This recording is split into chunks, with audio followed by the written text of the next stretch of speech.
Okay, stop what you're doing for a second. Look at your phone, look at your calendar. Seriously, check the date. Today is February 25th, 2026. A Wednesday. Yeah, probably raining somewhere. Yeah. Seemingly insignificant. Right, for most of the world, it's just hump day. But for us, for this deep dive, this date is everything. Because we are looking at a source document, the Omen Foretold, Chapter 11 Addendum, and it says that today, right now, a massive discovery is being made. One that's going to completely rewrite a 30-year-old cold case. It's so strange to talk about history while it's technically unfolding in the present tense. It is bizarre, but let's set the scene for you listening at home. We're not in some sleek, high-tech lab. We are looking at a dilapidated garage, just this rotting building that's been sitting there since the 90s. But outside, it looks like a scene out of a sci-fi disaster movie. Right, you have AI researchers, likely government contractors, and they've cordoned off the entire block. We're talking a 50-yard radius, full biohazard protocols, men in suits, drones, the works. Which begs the question, why? I mean, is there a virus in the garage? Radiation. See, that's the assumption. When we see guys in hazmat suits, our brains go straight to biological threat. But in this case, the biohazard isn't a germ. It's information. They are treating a stack of old papers and cassette tapes like they're radioactive. That is just ominous. And they're looking for traces of one man, right? Benedictus Armilius Monk. Benedictus Monk, a ghost story in the intelligence community. He was a fugitive hiding out in this exact garage back in December 1993. He was part of a group with arguably the most intense name in modern history, the Aneurysmics Legion of Destruction. Sounds like a heavy metal band. Or a wrestling tag team, yeah. But they were serious. And today, February 25th, 2026, the AI scanners hit something on the back wall of that rotting garage. Like a bomb? A panel box, like a standard circuit breaker panel. But here's the kicker. The AI scans it, expecting copper wire and fuses. Instead, it finds absolutely zero electrical activity. Just a strange internal structure. So they crack it open, and inside, it's not wires. It's a bundle. A literal time capsule wrapped up in tape. And that bundle is what we are unpacking today. We're going to look at the notes, decode the tapes, and try to figure out how a guy in 1993 used duct tape and baking ingredients to totally outsmart the most advanced artificial intelligence of the 21st century. And I promise you, when we get to those baking ingredients, you are going to want to take notes. But let's start with the unboxing. We pry this panel open. What exactly are we looking at? It's a collection of items that, at first glance, feels like junk. But when you look at the dates, it's a temporal collision. It's wild. Okay, walk us through it. First, you have the container itself. The panel is locked with a master lock model 608D, the stamp on the bottom, CJD. That dates it to March 1983. Fits the timeline perfectly. Okay, so far so good. Then you have the wrapping. It's a bundle double wrapped in vintage ACME waterproof adhesive tape. But the chemical composition of the tape dates it to the 1960s. So he's using 30-year-old tape in 1993. Exactly. Then there's a bandana, royal purple, with a gold fleur-de-lis pattern. The tag says 1983. But inside the bundle, we find two Type I CR02 metal cassette tapes, labeled 1 and 2, and 3 pages of handwritten notes. It feels like a scavenger hunt. It is. But it's designed to be a scavenger hunt that machines simply cannot solve. And that starts with tape 1. Right. So the researchers who are terrified of this box, remember they put tape 1 into a player. They're expecting a manifesto, like, here is why I want to destroy the world. Standard villain stuff. Instead, they hear a poem or a prayer. Let me read the transcript from the source here. It starts, "Blessed be the kingdom of our father David Hosanna in the highest." A religious affirmation. Yeah. "A new spirit, I'm renewed, born again." It sounds like a guy having a breakdown or maybe a breakthrough. If an AI listens to this, what does it hear? It hears non-threatening religious content. It tags it safe, maybe mental health crisis, and it just moves on. But you're telling me that's a mistake. It's a fatal mistake. Because this isn't a prayer, it's a shopping list. A highly lethal one. Okay, I'm looking at the text from the source. I see "blessed be the kingdom." I don't see shopping list. Help me out here. You have to look at the citations. He references Mark I80X. That's Mark chapter 11, verse 10. Okay. But look at the Roman numerals. XIX, that's 19, Mark 19. So Mark 19, wait, the gun. The Desert Eagle, Mark Anix. He's asking his supplier for a specific pistol platform. Okay, that's vague. That could be a coincidence. Is it? Look at the next line. Like a phoenix in an arid land. What is a phoenix? A mythical bird, an eagle. In an arid land. A desert. Desert eagle. Okay. Fine, that's clever. But a gun needs bullets. He can't just pray for bullets. Oh, but he does. He says moon 3 past time, that is due. Moon 3 pass sounds like astrology. It's calendar math. How long is a lunar year? I have no idea. 365 days. That's a solar year. A lunar year is approximately 354 days. Okay. 3 past that time. 354 plus 3. 357. He wants the .357 Magnum conversion kit for the Desert Eagle. Wow, okay, that is getting specific. It gets better. He says, time for old self to begin to molt. What does an animal do when it molts? It sheds its skin. It changes its outer layer. In gunsmithing terms, to switch a Desert Eagle from one caliber to another, you have to change the bolt assembly. You have to molt the gun. And articles in another magazine. Literally, he needs a .357 magazine. He's telling his supplier exactly what parts to bring. Okay, I'm starting to believe you. But this last part, this is the one where I feel like we might be reaching. If sand grains were fish, it's 5 more for me. I know, it sounds like absolute nonsense. Sounds like Dr. Seuss. But it's biblical trivia, hardcore trivia. In the Gospel of John, chapter 21, verse 11, the disciples cast their net and catch a specific number of fish. Do you know the number? I definitely skipped that Sunday school class. It's 153. It's famously specific in theological circles. 153 fish. Okay, so 153 plus 5 more for me. 153 plus 5 is 158. And 158 means? 158 grain. He is specifying the exact weight of the bullet. He wants 158 grain ammunition for his .357 Magnum. That is insane. It's brilliant. An automated system scans for keywords like ammo, grains, caliber, Magnum. It filters out fish, moon, and prayer. The message walks right through the digital front door, and the AI holds the door open for it. So Monk gets his gun. But the documents mention something much bigger than just a weapon. They talk about the Mobius protocol. And honestly, reading this section of the addendum, I felt like I needed a PhD in theoretical physics and a tinfoil hat. It is dense, but think of the Mobius protocol not as a physical thing, but as a map of time. The document throws around terms like Gregorian betrayal and Enochian offset correction. It feels like word salad. What are we actually talking about here? We are talking about pattern recognition. The Legion of Destruction believed that history echoes, that certain events resonate with each other across centuries. Can we give us the explain like I'm 5 version? Okay, imagine you have 2 tuning forks. One is in the year 1692, the Salem witch trials. The other is in the year 2025. If you strike the one in 1692, the one in 2025 vibrates. So they're linked? Mathematically linked by this Enochian offset. The source claims the message was targeted at Mariana Segini, the CFO of Gruppenwolf, with a forward bounce to an address on Wolf Street in Syracuse. And it claims that on November 19, 2025, 3 events happened that proved this historical link. November 19th, that was just a few months ago. Right. Event 1, the signing of the Epstein Files Transparency Act, H.R. 4405. The notes call this false transparency. Now, we're not taking sides on the politics of that bill. We're just conveying how the Legion viewed it. Right. Our job is just to look at the source material, which, regardless of your politics, was a massive news story. Event 2, a huge Cloudflare outage. The internet basically broke. They call this the confirmation sign. Disruption of the network. Okay. But event 3, this is where I totally lose the plot. Stranger Things Trivia Night. Yes. Hosted by geeks who drink in Salem.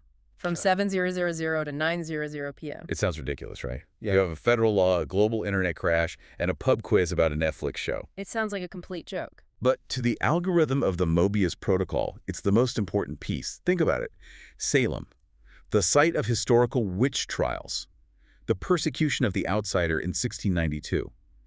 Then you have Stranger Things, a show about secret government experiments and alternate dimensions. Okay, I'm trekking them. Occurring on the exact same day the government claims to be releasing transparent files about secret crimes. So it's a thematic echo. It's a double bind. The Legion argues that the universe, or the simulation we live in, creates these ironic clusters. It's a trap for betrayers. If you can spot the cluster, you can verify the timeline. It's like checking a watermark on a dollar bill. If the trivia night hadn't happened, the other 2 events would have been dismissed as coincidence. So they used a trivia night to calibrate their time machine. Essentially, yes. That is a lot to process. But here's my question.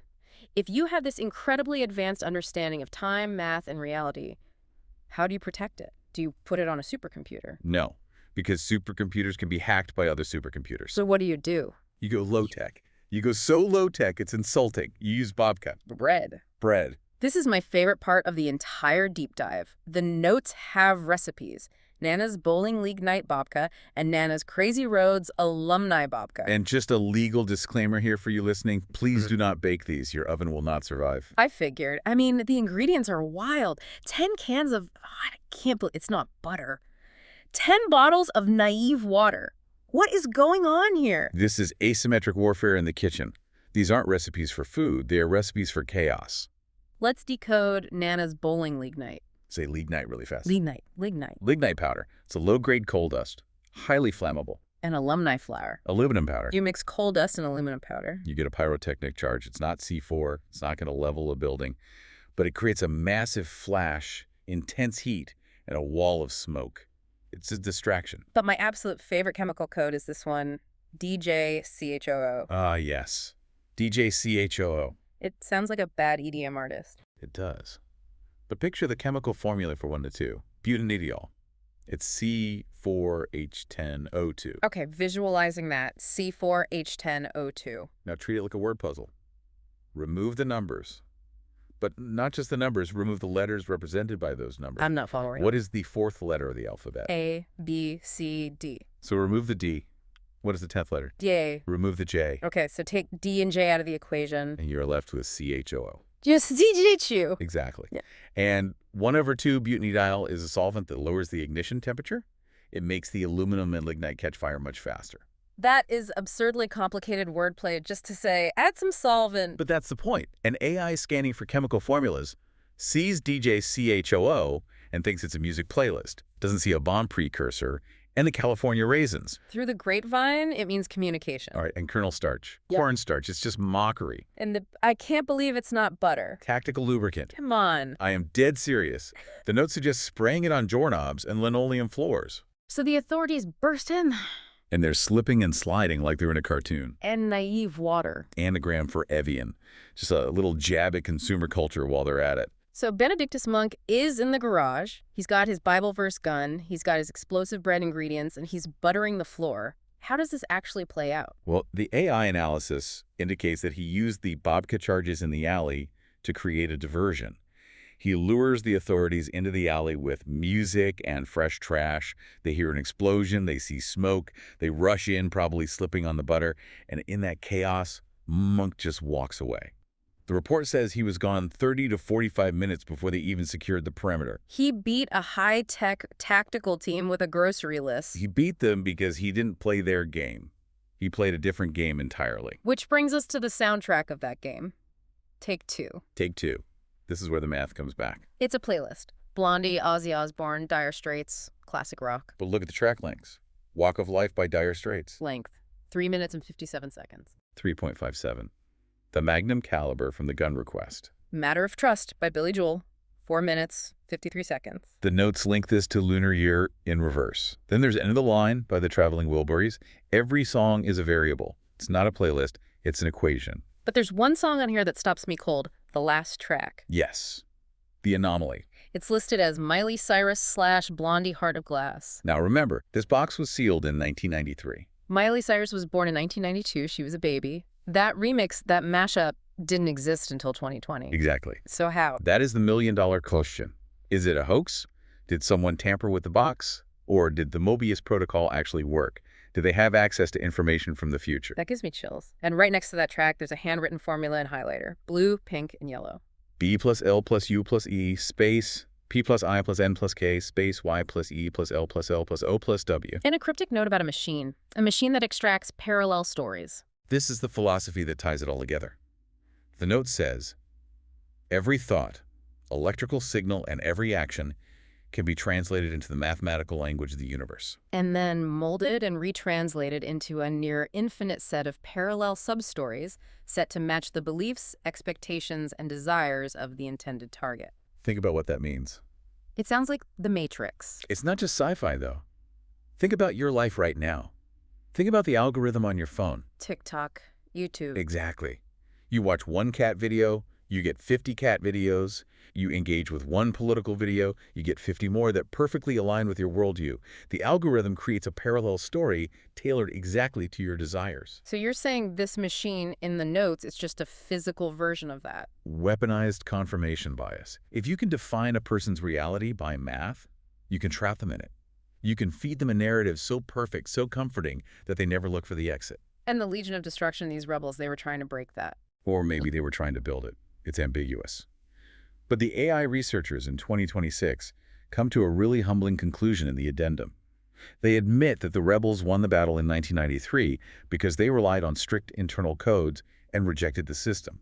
There's a quote here from the AI's final report. It says, "If you are outnumbered by troops and systems using advanced cryptography, why not trip them up with everyday items?" Because the high-tech systems are overanalyzing. It's the blind spot of intelligence. We think smarter means more complex. They aren't looking for Morse code or Babka recipes. We think the future belongs to the supercomputers. But this box proves that the future might actually belong to the people who can write a code using a fishing story in a stick of butter. It's the human element, the unpredictability. Precisely. You can predict a computer. You cannot predict a guy named Benedictus who writes poetry about guns. The document ends with lyrics from the Legion of Destruction. Prepare for deconstruction. Prepare for rejuvenation. I arrive as a thief in the night to steal. It's a warning. It's a promise. It's saying, you can build your high-tech control grid, you can watch us with satellites, but we will always find a way to slip through the cracks. It's surprisingly hopeful in a chaotic, anarchic sort of way. It is. It reminds us that we aren't just data points. Well, this has been a trip. We've gone from 1692 to 2026, from the Bible to Miley Cyrus. My brain is officially full. I don't blame you. But before we sign off, you had one last thought you wanted to drop on us. You mentioned something about that parallel stories machine earlier. Yeah. I've been thinking about it during this whole conversation. Okay, lay it on us. So the machine described in the notes, it takes data and molds a reality that fits the expectations and desires of the target. Right? It tells you the story you want to hear. Well, look at us. We just spent 20 minutes unpacking a story about a cool, mysterious rebel who outsmarts the evil government AI using classic rock and clever riddles. Yeah. Isn't that exactly the kind of story we want to hear? Isn't that the perfect underdog narrative that makes us feel smart and rebellious? Wait a minute. How do we know this deep dive isn't a product of that machine? How do you, listening right now, know this conversation, these documents, aren't just a mathematically generated sub-story designed to keep you entertained and docile? Okay, that is genuinely terrifying. You're saying we might be in the buttered trap right now. I'm saying if the algorithm is good enough, we'd never know the difference. Well, on that existential nightmare of a note, thanks for joining us on this deep dive. Check your reality. And maybe learn to bake. Just in case. See you next time.